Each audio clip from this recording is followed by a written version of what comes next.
The Bhagavad Gita, it's this epic spiritual dialogue spread across 18 really deep philosophical chapters. But what happens when you get to the very, very end?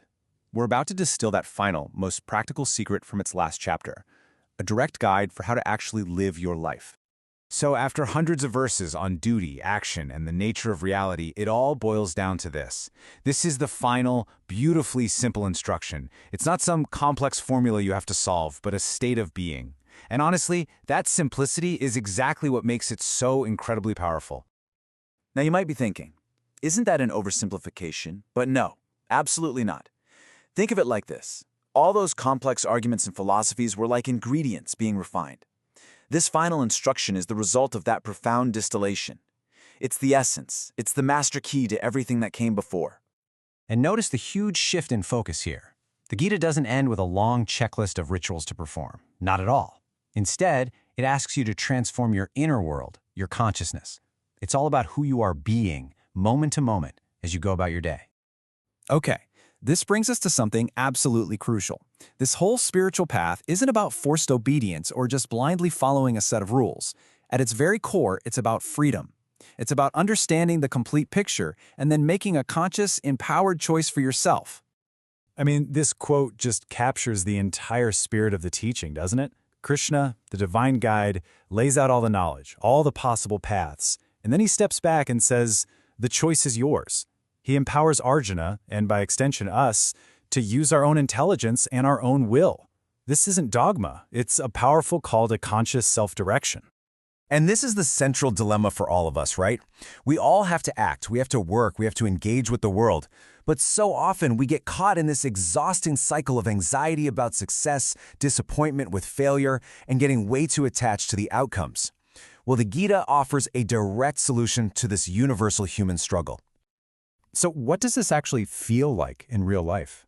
Well, when your ego is at the wheel, there's this constant need for validation. You're always kind of asking, what's in it for me? But when an action becomes an offering, the feeling is completely different. There's this quiet confidence, a sense that you're an instrument for something bigger, and that desperate need for applause and approval, it just falls away. So that's the goal, right?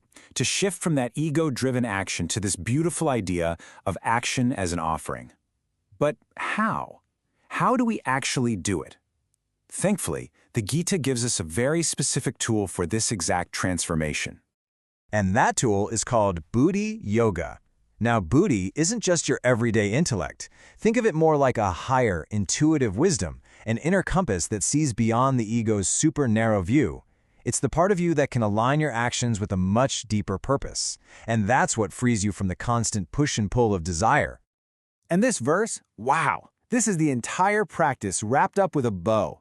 First, you have the intention, offer all your works to me. Second, you have the method, rely on Buddha Yoga. And third, you have the goal, always be one with me in your consciousness. It's a complete and incredibly powerful framework for turning literally any action into a spiritual practice. Okay, so this all sounds great in theory.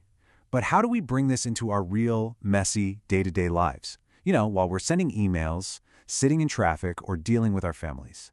This is where the rubber meets the road. And the Gita gives us a simple, repeatable technique. The practice is called Remember and Offer, and it's as simple as 1, 2, 3. First, you just pause. That's it. Create a tiny little gap in whatever you're doing. In that gap, step 2, remember. You recall this higher reality, this divine connection. And finally, step 3, you offer. You offer it all up, your ego as the doer, the action you're about to take, and any result that might come from it.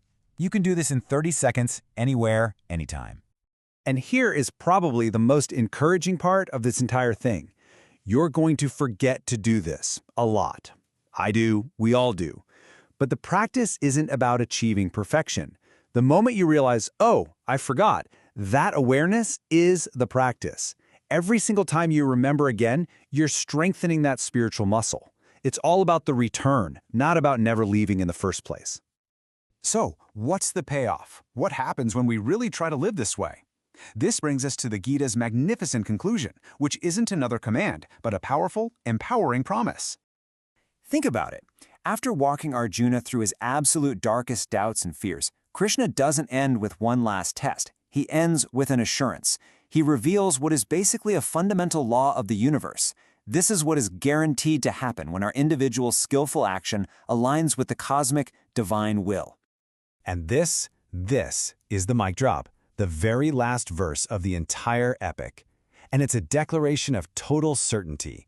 It says, wherever you have Krishna, representing that divine guidance and wisdom, united with Arjuna, the master archer, representing focused, skillful human action, victory isn't just possible, it is assured.